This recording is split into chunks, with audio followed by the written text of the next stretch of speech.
Let us pray. Our Creator and Sustainer of all that is or will ever be, accept our thanks for this day and all its blessings. We ask that you guide and direct our club, its leaders, our actions, and grant each of us, may we feel our responsibility to Rotary, to our community, to our country, and indeed to all countries and all peoples. Bless our fellowship today and bless this food to the nourishment of our bodies. In your service, we pray. Amen. Can we stand and have a pledge?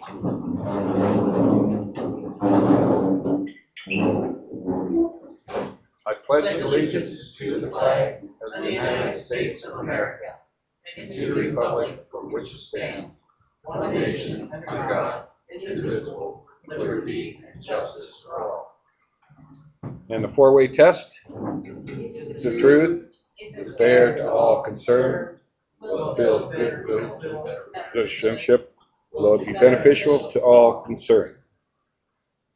Okay. While we're waiting to get served, does anyone have, you can sit, please. Sorry. Any happy dollars out there?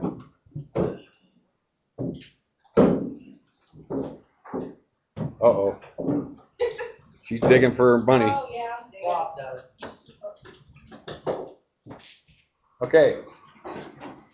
My youngest got her first job. She's working at Rose Custard Creations. So, yay! What's the name of it? Rose Custard Creations. She's Where serves ice cream on Main Street, North Canton. Oh, okay. Rob. So Louisville made it official today. They did join the AAC. And for a lot of you that are worried about it and how it affects our students, to my knowledge, they have not made a decision on the middle school. Is that accurate? I haven't heard that yet, but I can tell you that if it doesn't work out the way that we want it to, they will release us after 1 year. Okay, so we do have that. Plus, a lot of folks don't know this or just aren't aware of it. But the AAC, I know these teams like Canfield, Austintown, Fitch, Boardman, we play them all in almost every sport. We play all these schools already. The only one that's really going to be affected, and we've already played them intermittently, is football. So, and then I think bowling's the other one because they're in the Stark County bowlers group. But that happened actually officially today. And according to the bowling coach, we will be able to stay in the Stark County week and just schedule some matches with those. Yep. So that was actually brought down today. I got the press release just before lunchtime from Terry Horn. Okay, I think we have one guest today. You want to introduce your guest? I brought my daughter with me today from Israel, and she also came with her application to join Rotary. And I might add to that, we have received 2 applications today. The other one being from Benson. Yes, Shannon Benson, who was a host family for Flavie, one of our foreign exchange students last year. So she's joining the Rotary. Yes. I understand that the Constitution ambassadors will be in the Hall of Fame parade, and so will our state champion boys basketball team will be in the Hall of Fame parade. Well, yeah, me too, though. Yeah, perfect. Me too. And our band will be in. So Louisville will be very well represented in the Grand Hall of Fame parade. Excellent. That is foundational.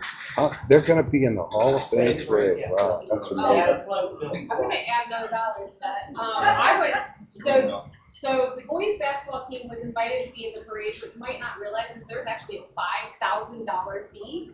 They raised $3,000 themselves, and I just have to give this shout out to someone who's going to be presenting to us. But West Main Vet kicked in the last $2,000 to sponsor them so they could be in the parade. Wow. Wow. She will be here shortly speaking. Yes. Yeah, we'll have to remember that when she comes. All right, let's have some supper. What do you think? All right, we're going to get started with the meeting. So feel free to continue to eat. We won't have a song tonight. Our songmeister's not here.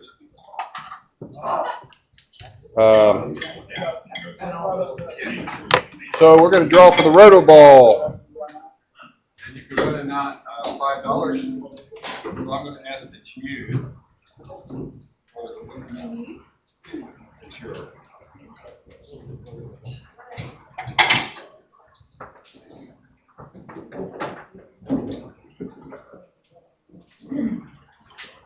Barb, Hey, you the winner. all right. You get that $5. Ah, fantastic.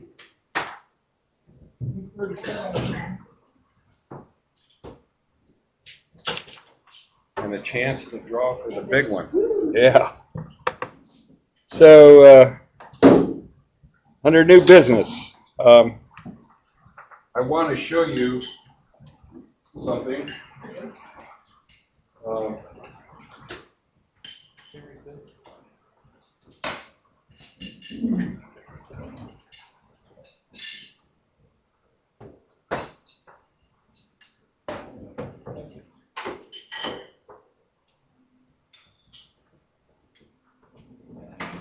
There we go.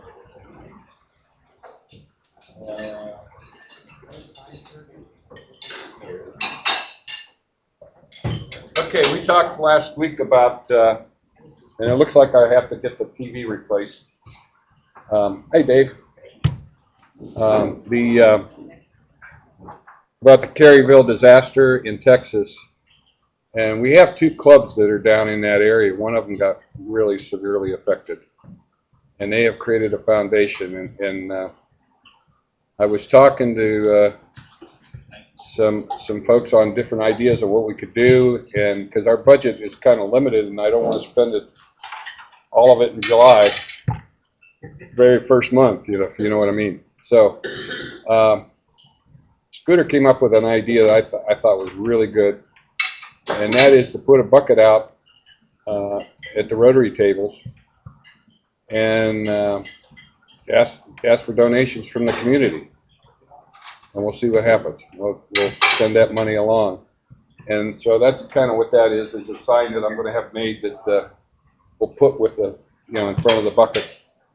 And just whoever's volunteering at those tables, just make sure that everybody that comes by, make sure, hey, if you want, donate for the Caryville disaster. Talk it up, and we'll go from there. Peace poll. I wanted to talk about the peace poll. I don't have anybody to run my tablet, so that's good.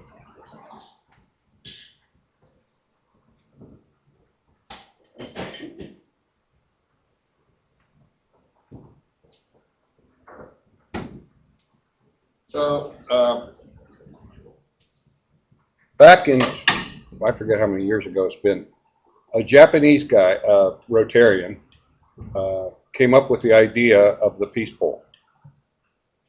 And what it says is, may peace prevail on earth.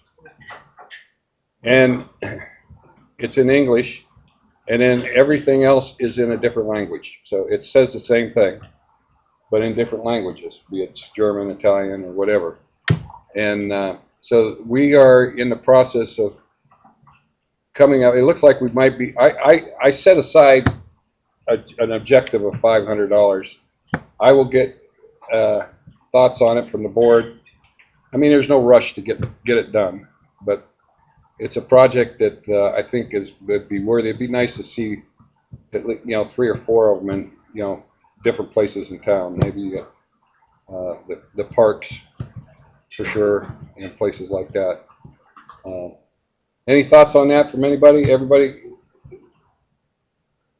Because we will vote on it eventually. Yes. I mean, do you buy those? Or? No, we're going to make them. They're very expensive to buy.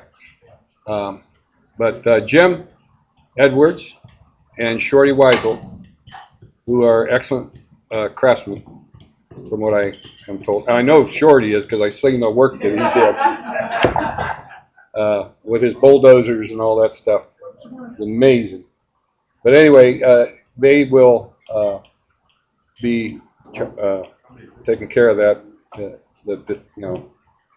So there's different designs. I mean, this one is kind of interesting because it's a pole, and then you have a plastic plaque that you screw down onto the pole, which I think would be a lot less expensive. Yeah, I'd like to know something that the library can help us with. Yeah, exactly. Yeah. Yep. Can I talk?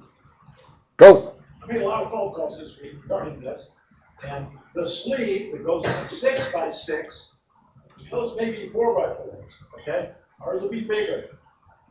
We are going to, Jordan and I have decided to take the sleeve, not put any wood behind it, no 6x6. Because there's no stress on this thing. This is 1/4 inch PVC, really thick. We stick it in about 2.5 feet of concrete, just pour the concrete in there and just sink the tube in, right? It's a 9-foot tube, goes 7.5 feet up, right? Think of it like maybe 6 feet up, that's enough. It's only this high, that big around. And then we're clad with, the library cannot burn PVC with their laser because of the fumes. They don't have an exhaust system. So they're gonna use acrylic, 1/8 inch acrylic. We can do 5-inch strips, I don't know how long yet, but we can, after we put, then we can attach them, clad them onto the side, okay? The cap, and then we're looking at $125 for what I've told you about so far, the cap and the concrete. I would like to see another $25 allotted for perennials, put them in one time, forget about it. Hostas is what I'm thinking, not blooming flowers, because nobody would ever, what's it called, pinch them off, right? So I think we're better off staying away from blooming flowers. We'll get to the plants Well, later. I'm asking for another $25. Okay. We'll donate the we'll donate the flowers. The host. I can split hostas all day long. My place. Are you guys some colors? That's the problem. Yes. I had a question for Jim, and it was, do tubes come in colors, or is it just white? White, pretty much. Yeah. That's pretty much it. I mean, it's spread like wildfire. I mean, they're in a lot of cities. This one, I think this is in the U.S. I think in Indiana somewhere. They went overboard. But I think this is an advertisement for the company that makes them, and we'll sell them to you for about $1,000 each. Yes. That might be something like people that buy benches for in the park might want to buy a peace pole in memory of somebody who really does. Good point. Good point. Great idea. Make it a money-making scheme.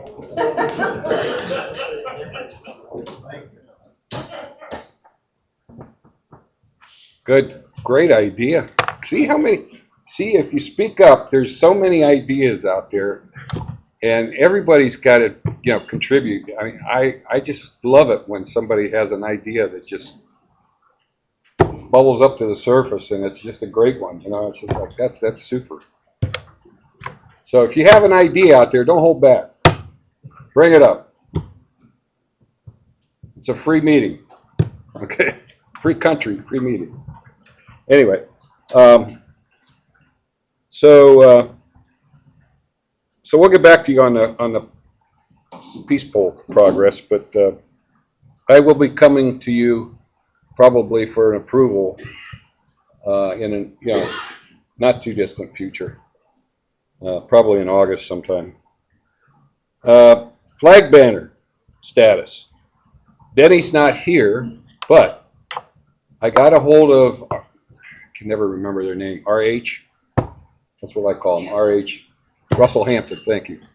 And they will, if we send them the artwork, they will make the flag. So you haven't heard this yet, Mr. Yeagley, but somebody came up with an idea, and who came up with that? Another great idea out of the club. Let's put, I think it might have been Glenn or somebody, put umbrellas on the banner flag for you to give to exchange students. So it's a memory of Umbrellas Alley in Louisville. So you put some decorative umbrellas, cascading down the banner, and then put Louisville Rotary Club, Louisville, Ohio, whatever on it. So do I have to get? I mean, I don't have to get permission from Rick Guiley, do I? They're generic umbrellas. They're not, Yeah, and then we're not even mentioning Umbrella Alley. We're just putting umbrellas on. I So- did mention to Mark Sigler, make sure you put on there about us being Constitution Town. That's what we are also. Yeah, we should But put you can that do on there something too. with the umbrellas, do a combination. Yeah, we might have to pay a little extra for all that lingo, but language. But we'll work on it. I have Denny work on it. He's great at doing this stuff. Yeah, just Constitution Town, that should be. Yeah. It says Constitution on these flags. Pardon? We have any of our little Completely banners out. here? We're out. We don't have any. Yeah, they're all gone. They say Constitution Town. We'll work on that. They have a flag, the American flag, not Yeah, we'll see what we can do. I don't know. He's designing it, so we'll see what he comes up with, and then we can always look at it. But I want to do it right. I want to, I want it to be because we're ordering 15 of them. Well, that's a pretty good chunk of change. Yeah.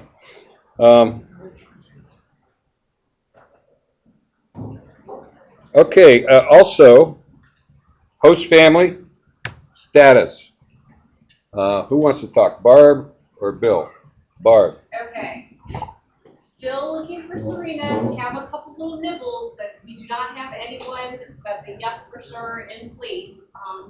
We have an emergency placement for like maybe the first month that she's here, so I need everyone's help to spread the message. I am following up with the 2 different nibbles from last week tomorrow to see if I can get a further commitment. We did actually meet in person with one of them, and she thought she'd be back to me by today, but she said if I didn't hear back to contact her on Thursday, so fingers crossed. And the Andersons have turned in, they're well on their way for being approved for being the host family for Serena and Maria now have each other's emails and they've started to communicate with each other, so they're gonna form the friendship before they get here. That's great. I tell you, there's not too many clubs that go above and beyond like this one for the exchange student. That's because of that guy over there, Bill and Barb, and the work they do. Thank you. Cynthia, 100-year update. Okay. I'm coming up here because I made all these notes. You got 30 seconds. I know, and then you call me and say you better have all this. Okay, I'm just going to talk to you a little bit about the 100th year celebration, which is September 27th this year. First of all, I want to thank Barb and Jared for sending out all the invitations, and that was a big job, and that's all done. And then I want to thank Amy and Jennifer Anderson because they're working so hard on this celebration. We do meet. We are accomplishing things. And I'll just kind of run through an itinerary really quick. It's at Water's Edge, starts at 5 p.m. At 5 p.m. there will be a social We will have social hour. We will have appetizers. We have a cash bar, and she means cash. So bring lots of cash with you because they won't take credit cards or anything for the bar. And it'll be open all evening, but it is cash bar. And we are going to have a silent auction and a 50-50 drawing. And Amy and Jennifer are both working on the silent auctions. And so we're not going to ask for you to bring in any gift cards or anything yet until they see what they accomplish, because we don't want people going twice asking. And then at 6 o'clock, we will have a prayer. And then the buffet dinner will start, and it is being catered by Scratch Steakhouse. And I think the three things we chose were beef tips, some kind of chicken, and eggplant parmesan. And then at 7:30, our president, Jim Dutter, will do introductions. And if he has any remarks, they will be at that time.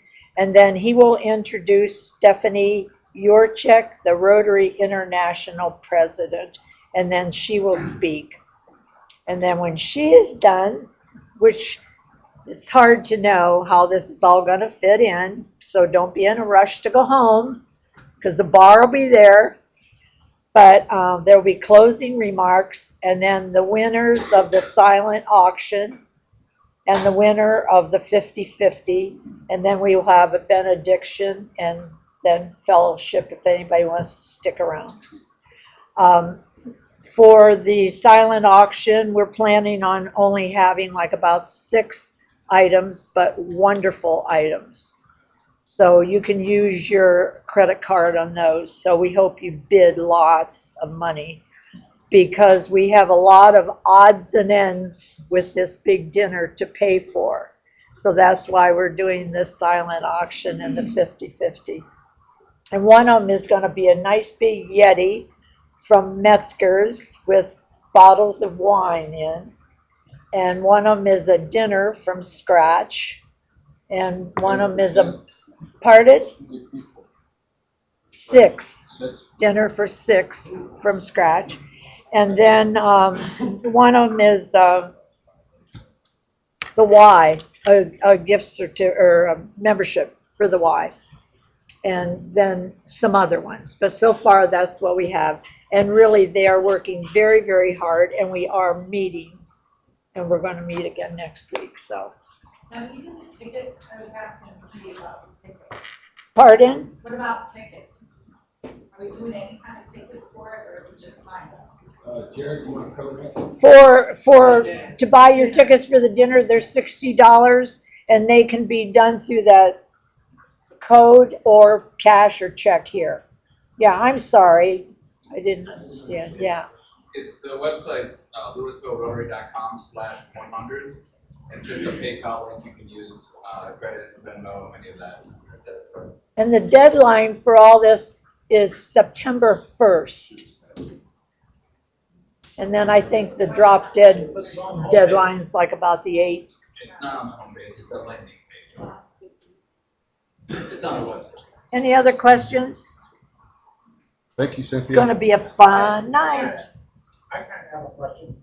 I could invite my 4 local daughters and their husbands. So You guys want that type of thing? if it'd be $60 a piece, you could go on there. Yeah, we just paid for that.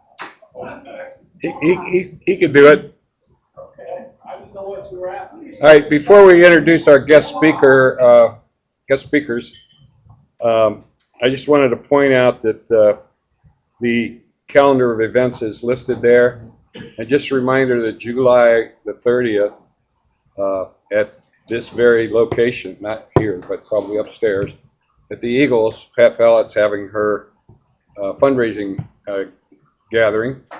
So that's at 5 p.m. Also at 5 p.m., there is the district social at Gervasie's from 5 to 8. So you can come here first and then go out to Gervasie's. And it's free entrance into Gervasie's. There's no cover charge or anything. And, I mean, you have to pay for your beverage, or food, whatever. But anyway, hope you can make that. And let's really make this 100th anniversary a big deal, because this is a big deal. I mean, this is the first time. And none of us are going to be around for the second time. Unless we have some magical stuff happen. All right. Jared, do you want to introduce your guest?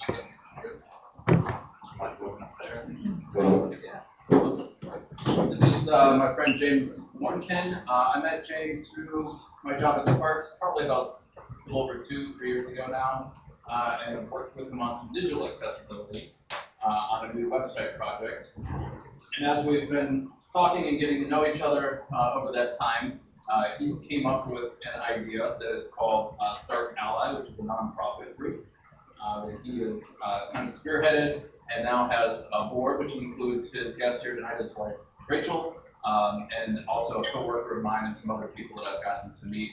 And their goal is to make events in Stark County more accessible, take that intimidation factor out, and really doing some cool things. So I'm going to turn it over to James, and hopefully see what next round we go. Awesome. Well, first of all, thank you, Jared, for the invite. Thank you for helping get this conversation in front of new faces, new conversation started. Just a quick intro of myself.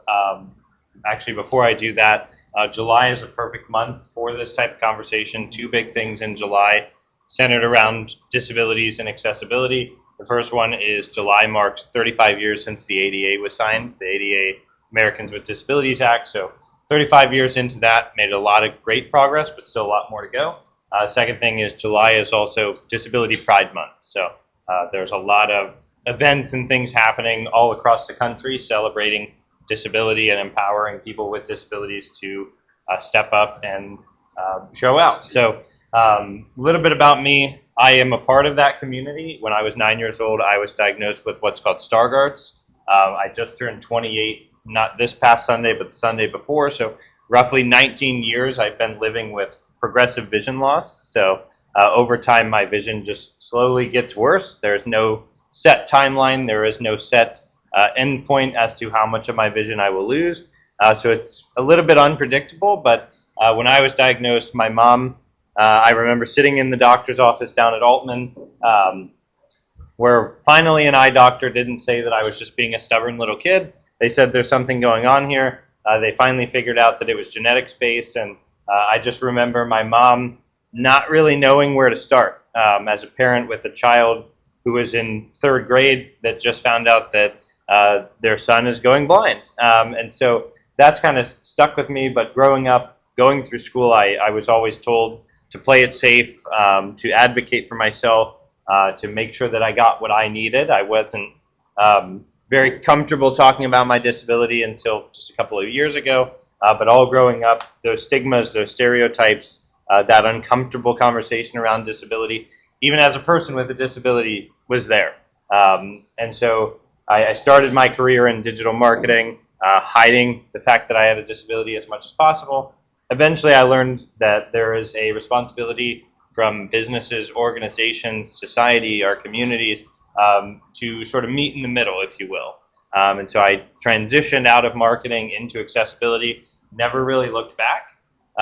Now, I primarily have worked in the digital space, helping organizations make their websites and their documents and their applications and all of their technology more accessible, because that's where I come from. That's my how I make the world accessible for me, so that's where it just made sense. But a lot of the projects that I was landing and working on were not in Northeast Ohio. So I've worked and done accessibility training with international airlines, with state governments, with international governments, Fortune 500s, had a lot of success working in the accessibility space outside of Stark County. And last spring, my wife and my younger brother, who's low vision like I am, were at an event in downtown Canton, and Rachel's kind of the reason behind the idea initially. She helps me describing things that I can't see to read, like menus on food trucks or what the vendor tables have set out. And with my younger brother there, she naturally sort of picked up and was doing that with him. And I was able to kind of observe that from not being the person being described to. And I started over the summer as we were going to different events. I know tomorrow starts the Hall of Fame Balloon Fest and all of those activities. As we were going to those different events, I realized there wasn't very many people with disabilities at those events. I didn't see very many service animals or people in wheelchairs or people with interpreters or people with canes. Like, I just didn't see people like me or with other disabilities at those events. So started doing some research, realized that compared to the national average, they say that there's 12% less in terms of population with disabilities in Stark County compared to the national average, which to me seems a little bit off, especially being one of that 13%. But just as I started to have conversations with people like Jared and Parker at Stark Parks, with people like Mark Vandegrift from Innis Majori, the team down at SARTA, the Hall of Fame and the Hall of Fame Village, I realized that it wasn't that people didn't care about accessibility. There was just an extreme lack of awareness around that people with disabilities actually live in Stark County. They want to come to your restaurants. They want to attend your events. They want to, but there's a big intimidation factor. Just as scary as it is for us to talk about our disabilities, there's an equal amount on the other side asking questions about what do I need to do, who do I need to think about, who do I need to consider. And so Stark Ally initially started out as this accessible events sort of group and committee talking about how to make and plan more accessible events. It very quickly spiraled out of control into a full-blown nonprofit. We've filed and formed in February of this year and have been on a pretty aggressive growth path to deploy what we want to do, which is ultimately make Stark County the most accessible place to live, work, and play. And so there's different aspects to that statement that we're trying to figure out. We're still trying to tackle them. 4 months is not long enough to fully establish and flush out a nonprofit, unfortunately, but we're getting there. And so far, we figured out that our approach is twofold. On one side, it's thinking back to me being a 9-year-old kid, my mom trying to figure out how to prepare me for what may be my future, reading and writing and using Braille, navigating with a cane, doing all of that. And so one side of Stark Ally is all centered around individuals and families, helping them take on that overwhelming transition of going through diagnosis, finding those accommodations, those adjustments, those alternatives to continue to do the things in their daily lives, whether that's get to and from school or work, that's find employment, that is help around the house, whatever that might look like. We learned quickly that there are more than 100 providers across Stark County helping people with disabilities. And so going through that overwhelming feeling and then finding out you have to pick out of 100 and find the ones and go through the trial and error of this one worked, this one didn't, this one didn't ever call me back, this one was good but it was too expensive. There's all of these variables to try to navigate while also going through a very emotionally stressful time period. And so we're sort of stepping in to try to help alleviate some of that stress. We are working on building our own directory with all of the local ones in and around Stark County that we can connect with and refer out to. I think right now we're sitting actually somewhere closer to 180. But the problem that we quickly realized is that across all of these providers doing this work, they're not talking to each other. They're not talking to the small businesses or the governments or the programs and services and the events. There was this massive disconnect. Or this organization serves blind and visually impaired people to teach them how to read and write in Braille. This one goes in and does in-home modifications. But what if you're blind and you need in-home modifications? There was no bridge between those. And so on the other side of Stark Ally, we are bridging that gap. We're going into these nonprofits, these businesses, these government programs and services, and we're talking about accessibility, making it a more comfortable conversation to have, but also connecting them with one another. We're going in and trying to deconstruct those barriers so that people with disabilities can go to their restaurants without being stressed. Is it or is it not accessible? They can go to an event and have a good time and share an equivalent experience without having to worry as much about it. And so that could be planning a more accessible event, making your website more accessible. That could be knocking the stairs down out front and putting a ramp in. We are very community oriented in the sense that we are not trying to identify what areas or aspects of Starr County or society or business needs to be more accessible. We are actually letting the community come in and tell us what needs to happen. So we've had people reach out and tell us, I, as a low vision person, have a hard time navigating the sidewalks walking my child to school in North Canton. Or as a low vision person in Canal Fulton, crossing the busy street is a little bit stressful because the crosswalks don't have an audio cue to them. We've had so many conversations over the last 4 months about what people that live in our community with disabilities want to see happen. And so we are kind of taking a voluminous approach, trying to increase it to where it's not just one individual saying that they need something, but it's an entire group, now a nonprofit organization, backing them and saying this request is legitimate, but it's also essential because it's not just them. They're speaking up for 13% of the population. Most people with disabilities don't care to speak out because it's easier to just find an alternative. From a business perspective, if you're letting them go to an alternative, you're basically sending them to your competition. So there's business application, there's personal application, my lived experience, there's a whole bunch that goes into it. I realize that I have a lot of personal interest in this, so setting up Stark Ally, wanting to keep it community focused, not just what I want it to be. I actually don't make any decisions anymore. I help facilitate and lead the conversation, but we have a board of 9 now. Parker from Jared's team, Rachel, and 7 other individuals, more than 50% of them representing people with disabilities. They're the ones making decisions. They're the ones having the conversations. What services, what education, what events, what things can we do to increase awareness and accessibility across Starr County? So lots happening in that sense, but I don't want to necessarily stand up here and hog all the time. So if there's any questions about what we're doing, how we're doing it, anything along those lines. Explain Ally. So Stark Ally, everybody should have a brochure. If you're looking at it and you're looking at the logo and saying A11Y, what does that mean? That's what I've been saying, Stark Ally, that's how it's pronounced, but when you're looking at it, the 11 actually represents the 11 letters between the A and the Y in the word accessibility. So it's just a shorthand way of saying Stark accessibility.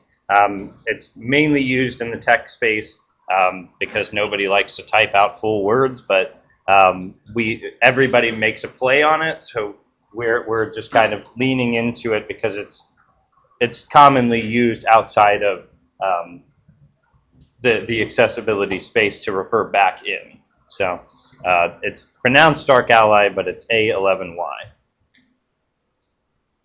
Did I miss anything else? Good. Do you feel that the ADA has done enough? Depends. So the ADA, 35 years, I wasn't around when it was initially signed, so I don't know what it was like before that other than what I can research and learn. We've definitely made a lot of progress, but I think there's a lot more progress to be made.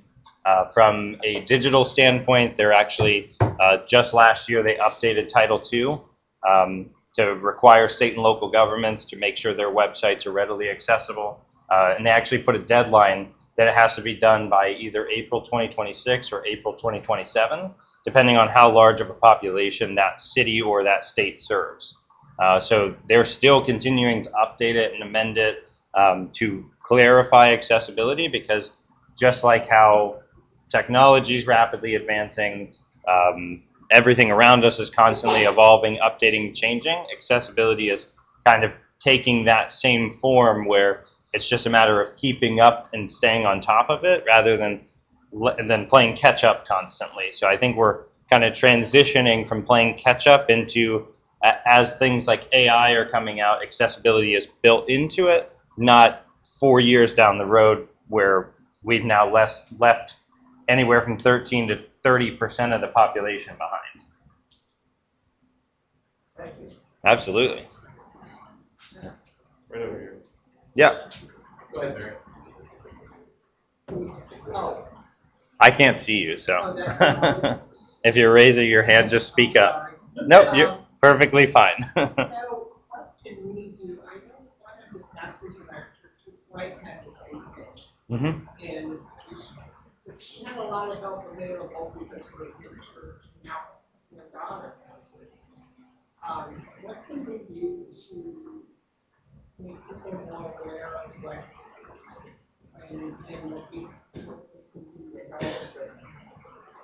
Like the doctor, we were talking about phosphates for the people. Yeah. I never even thought of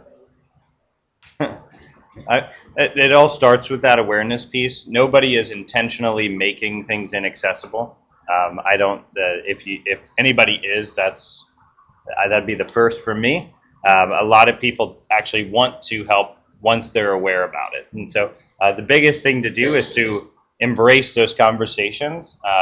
One of my mentors, there's an economics principle called loss aversion, which is why the lottery works. You pay $1 to win 100 million. Like the risk to reward is like opposite ends of the spectrum. And so when you apply that into disability, accessibility, the risk of not meeting somebody, the risk of being rude or insensitive or a lawsuit if you're a business, it completely outweighs the perceived reward. And that is the narrative that most of us sort of operate under, that it's better not to point, it's better not to look or ask questions and just play it safe. Flip that, ask questions, be curious, embrace the conversation, because people with disabilities are constantly adapting and innovating. It's not that we don't want to talk about it, we just, we get tired of saying the same things and never being heard. And so when you start to embrace that, you'll realize, a lot of people realize how much people with disabilities contribute to innovation. For example, people with disabilities were working from home far before COVID in 2020. Because of all of that infrastructure that was already there as an accommodation, it made it a lot easier for all of us to work from home. You had platforms like Zoom and Google Meets and Teams that were very quickly able to adapt and make it to where we could still have meetings and talk to each other and collaborate and work. And for some people, those were accommodations. So a lot of the accommodations extend beyond just people with certain types of disabilities. How many of us use captions? Most people that I meet use captions when they watch TV or do different things. That is an accessibility feature. So I think just bringing people with disabilities in, being curious, asking those questions, not being afraid to explore it, you'll learn a ton. As a person with a visual disability, people think that that's all I care about. I've spent the last 4 years learning about every type of disability except visual disabilities. Cognitive, mobility, seizures and physical reactions, auditory. There's an entire world out there that even as a member of the community, I'm still learning about. Terrific program. Thank you How so about a much. hand for this? Thanks for having me. Thank you.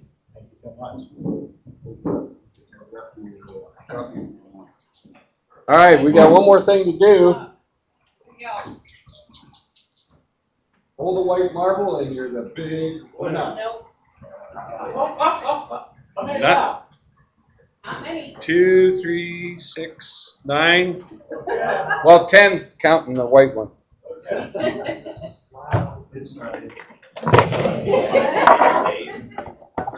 Anything else for the good of the order tonight? Thank you for coming. Remember, 100 year coming up. It's a big deal. Talk to your neighbors.